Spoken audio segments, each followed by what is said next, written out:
Hello, mi piti ho avelin kahin lim kit novin tu ni chana hi channel hin to so jing ho zo sio na chung chu wa akipa thu kahin sayin tu ni ko a hin von design them khat na ve khom kit no hi tin na tu nya video wang hi a hi le ken kahin ball loading a hi in chingpi in a hin balding a hi in azi chu ama sa video a zong chun kana sei te in kadam poi ka ti chu kadam mo na hi kahung kho se che en hi ti za hi thabai a hi lo le lung vai ti ho hi ka he in ti za hi ga acha le na wa ding ti ho hi ka zo pu in achu ti za achu chingpi ka hin bol sa ding a hi in izem tia a sei hil ham ai lo le bo hil ham a hum kha hi zong le ana ki he thim tu hi tin ama dinga ama sapen hi za achu hil chin na nyau cha ka hin nei masat a hi in kadam mo na ti ho wang hi le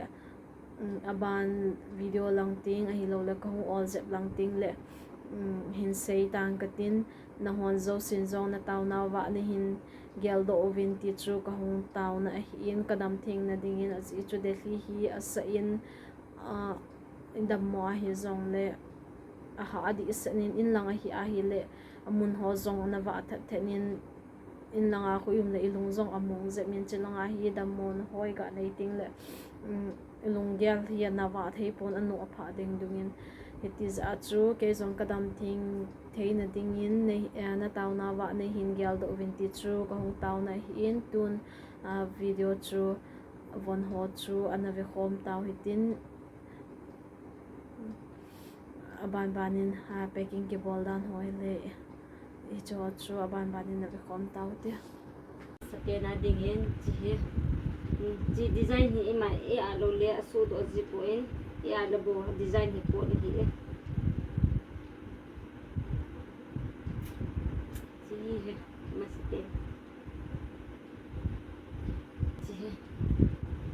ji za chu be ji a color jong apun aza za no mena dark blue pink jong o minna ji na hi rose kanu banja a beer wang ai order wang chu le kan chu la chi her bana ka manin chi e chi pu ma hi he so na chi rose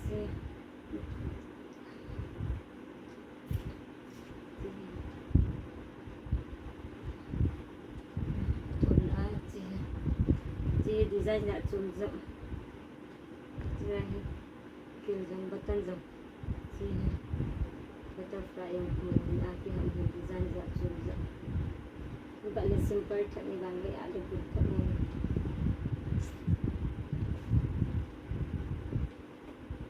ni bana lang tu asai sa lin za mi ya sake hoi na ba za mi ya ti te lo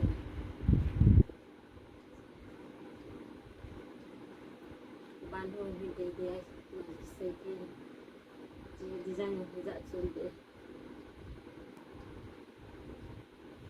ji he bana he chila hi design chi less chi abana bits ki hat kin he chi cha ta le lang he apa nyo ka chi hat kin he bits design is simple ta lang kun ta ji bana ji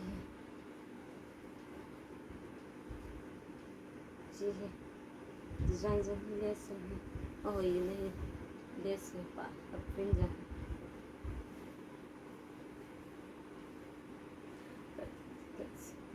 see here upward abana chi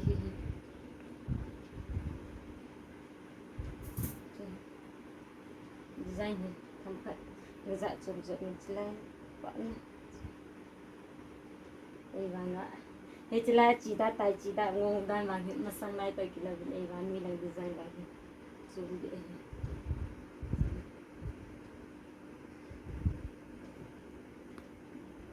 bana he chi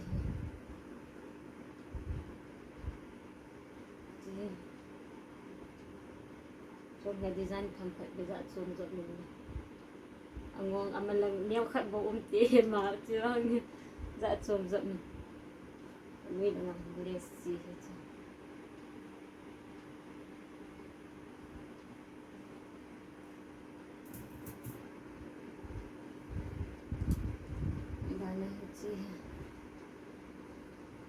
chú hi à đồ đẹp design là như vậy tan bộ đồ giống như này chứ đi mà sai sẽ được chân hẳn ai thật linh cặp thêm thì lại cái nhiều và gì sai sống như thế chỉ là và cái chỉ kiện hết chỉ là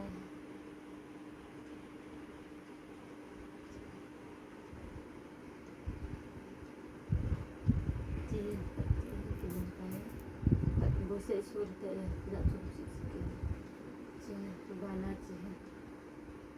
sai sẽ liền dậm mình đã design cho bộ bề xếp chỉ là hết kiện chỉ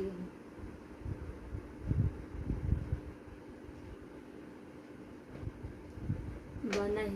tôi chừng cái bằng hiệu bên này mà lại cả bộ hiệu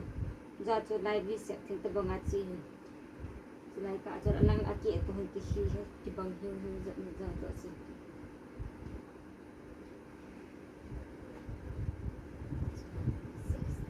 và này chỉ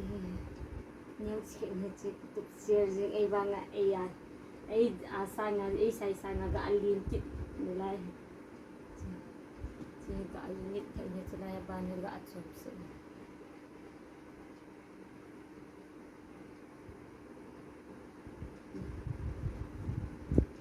bằng này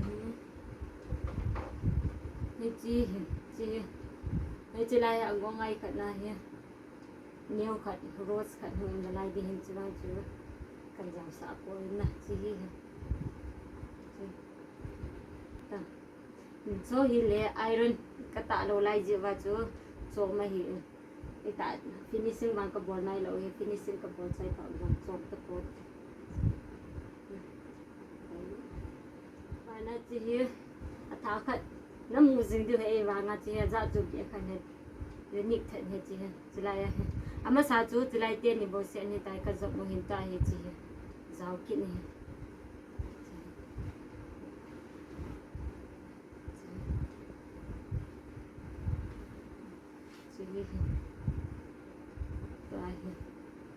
riêng thì gã dạ chụp dạ mấy massage chú chỉ tiền thì bố hiện cái dọc tú hiện chỉ lại hết giàu gì đó hiện tại hết chỉ lại hết chỉ pa hết giàu sa riêng thì massage sang là thằng phận liền giận taนี่จะเห็นตันตินตาเห็นไปกินกันบ่รอเดียวเด้ pon jam color za na aban le khup khai khup ni e ma de dia hin a ke khuidan zong za chom a hin chi anu me ya a hin chi pasala khup ni hi wanga a hi chi lai pa hi kila do a hi in chi te ni khuti ki zo ma na hi in abana pa khoti le che alaya azem kho ki zaw sa chi khup khat a hin chinu me ya mama color e ma de dung zu ya o ma hin aban le azem zong hi khup thum khup li e ho de a hin khup khana ki bol nom ai lo le khup ni khup thum ai mo de dan na ki bol thai he so hi sa na hin dạ chum dạ na hin chi chum dạ pa he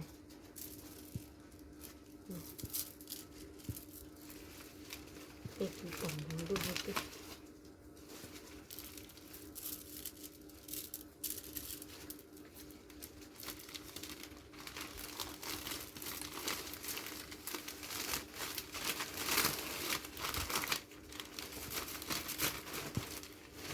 chi apong thim ho khu a hi le powder asunga khu powder ta banga a hi en ti za hi pong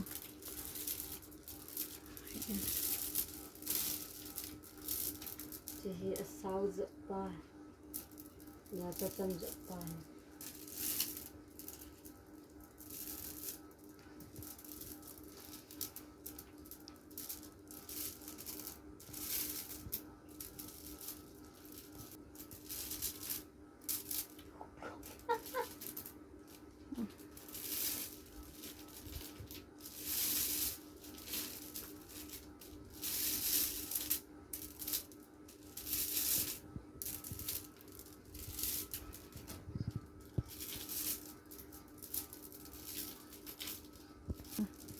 thì ada em lại nên cái order thử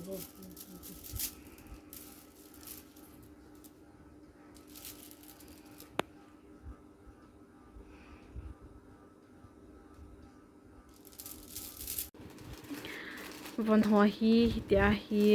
atum tuma ki chunji a hi in aban le a minuto a phone number to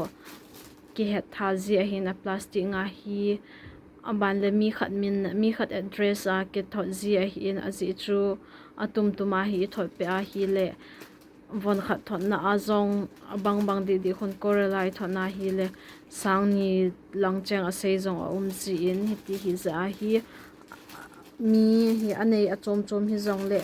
ama ho hin mi khat address a hin pi ziwa hi chidung zuya choka thot pi ziwa hi in hi chilaya tola ki koi ho zong hi ali so amin no to a contact number to chip a packing ho a hi hiti ho che ho a hi so a hi chilaya he asunga he a contact number to amin no to het tha a aya lekha azi a het na I thot box khana khui thot na hi lama ho chilang khol hun ting le ama a chu itia chu kila aziwa hi ta in che plastic ho hi chila hi gam umma hi an lekha ho a detail so isu chai ting le ke khalsi a hi kalung amo jeng jungin ka sei gun ho zong ka sei do na ba azi he che hi in packing ka board chai ting le epiti box a ka hin chai ting le ka packing ball dan no zong chu ka hin ve sa ki dio he cho he hitan cho si hi chulai cha hin kan ha